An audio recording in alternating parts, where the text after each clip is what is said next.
Thank you, Mr. President, members of the Council. My name is Dr. Feroz Sidwa. I am an American trauma and critical care surgeon based in Stockton, California. I come before you today to speak about the Gaza Strip, where I have volunteered twice since October 7th.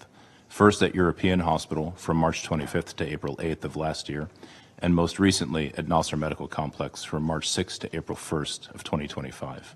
Both are in the city of Khan Yunis. I'm not here as a policymaker or a politician.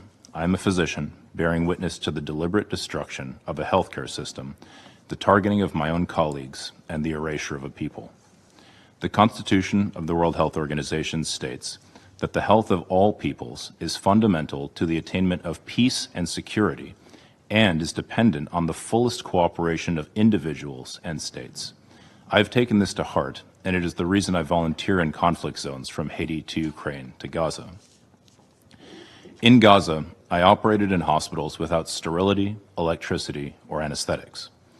Surgeries took place on crowded and filthy floors. Children died not because their injuries were unsurvivable, but because we lacked blood, antibiotics, and the most basic supplies that are readily available in any large hospital anywhere else in the world. I did not see or treat a single combatant during my 5 weeks in Gaza. My patients were 6-year-olds with shrapnels in their heart and bullets in their brains, and pregnant women whose pelvises had been obliterated and their fetuses cut in two while still in the womb. Mothers sheltering in the hospital cooked bread on hot plates in the emergency department during mass casualty events, as we dealt with the rain of fire and death falling around us everywhere. Mr. President, the foundations of life in Gaza, family, health, and community, have been shattered. The medical system has not failed. It has been systematically dismantled through a sustained military campaign that has willfully violated international humanitarian law. Civilians are now dying not just from the constant airstrikes, but from acute malnutrition, sepsis, exposure, and despair. Between my 2 visits to Gaza, I witnessed a sharp decline in patients' health, driven not just by injury, but by worsening hunger and malnutrition that left their bodies weaker, their wounds slower to heal, and their survival far less certain. And let's not forget, this is a man-made catastrophe. It is entirely preventable. Participating in it or not, allowing it to happen is a choice. This is a deliberate denial of conditions necessary for life: food, shelter, water, and medicine. Preventing genocide means refusing to normalize these atrocities. It means refusing to dehumanize the Palestinians, to refuse to see them as calories counted or numbers of trucks moved. We see now that this way of thinking has brought about a human dignity crisis, with an entire people on the edge of survival. On March 18th, the ceasefire was violated by Israel. That day, I witnessed the most extreme mass casualty event of my career at Nasser Medical Complex. 221 trauma patients arrived in one morning. 90 were dead on arrival. Nearly half were severely injured children. No health system on earth could cope with this, least of all one that is besieged and starved of supplies. Hospitals are meant to be sanctuaries. Healthcare workers and first responders are supposed to be protected. Children are supposed to be protected. In Gaza, these protections are simply gone. Every day, the distinction between combatant and civilian is erased. Most of my patients were preteen children, their bodies shattered by explosives and torn by flying metal. Many died. Those who lived often awoke to find their entire families gone. Last year, I published in the New York Times a survey of 65 American healthcare workers who had served in Gaza. 83% of them reported seeing children shot in the head or the chest.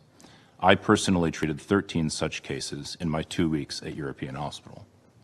According to the War Child Alliance, nearly half of Gaza's children are suicidal. They ask, why didn't I die with my sister, my mother, my father? Not out of extremism, but out of unbearable grief.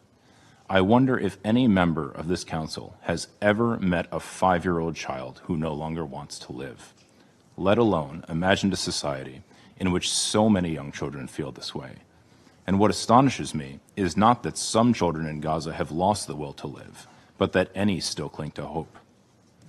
My Palestinian friends, mostly healthcare workers, no longer speak of resilience or even survival.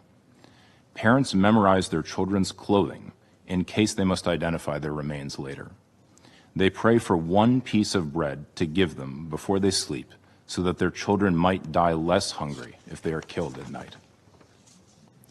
And meanwhile, my Israeli and American friends express horror at what is being done in their names.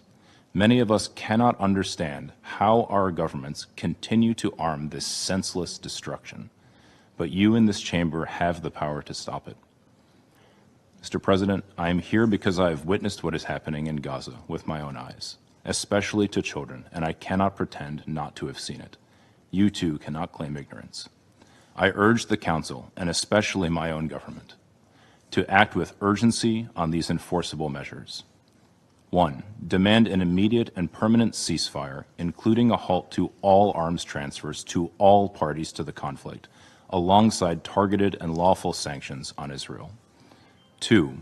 Demand the reopening of all of Gaza's crossings and guarantee unrestricted medical evacuations, including to hospitals in the West Bank and East Jerusalem, where Palestinian patients can be treated by Palestinian doctors, with safe return to Gaza assured. 3. Guarantee sustained humanitarian access throughout Gaza, allowing all essential supplies, shelter, food, water, fuel, and medical supplies, to reach all people in need. 4. Strongly and explicitly reject the weaponization and politicization of aid embodied by the Gaza Humanitarian Foundation, whose executive director, a veteran of the U.S. Marine Corps, publicly resigned on Sunday, citing the Foundation's lack of adherence to humanitarian principles. We must affirm support for existing UN mechanisms, back UNRWA, and ensure NGOs with expertise in reaching and providing specialized care to those in need have unimpeded, full access. 5. The immediate and unconditional release of all hostages. 6. The immediate and unconditional release of all healthcare workers, including Dr. Hussam Abu Sufia, now held in Israeli detention for more than 150 days. And 7. Without delay, uphold the UN Charter and act now to prevent genocide. One day, Gaza survivors may have a record of the empty promises made by the members of this council as their wounds deepened and their lives were lost. If this council remains silent and fails to act now, that record will stand as a testament to a global failure to provide urgent care and to the collapse of our collective conscience. I'm pleading with you to do what you were entrusted to do, to protect international peace and security, and to prevent irreversible harm. The steps I mentioned are the very least that is needed. I'm asking my own government's representative to hear the voices of the majority of Americans who are calling for the same. If this continues, there will be no Palestinian doctors left, no one to care for the sick and wounded. There will be no Palestinians left to rebuild the healthcare system. We are losing a generation before our eyes, condemning people to die of hunger, disease, and despair, deaths that could be easily prevented.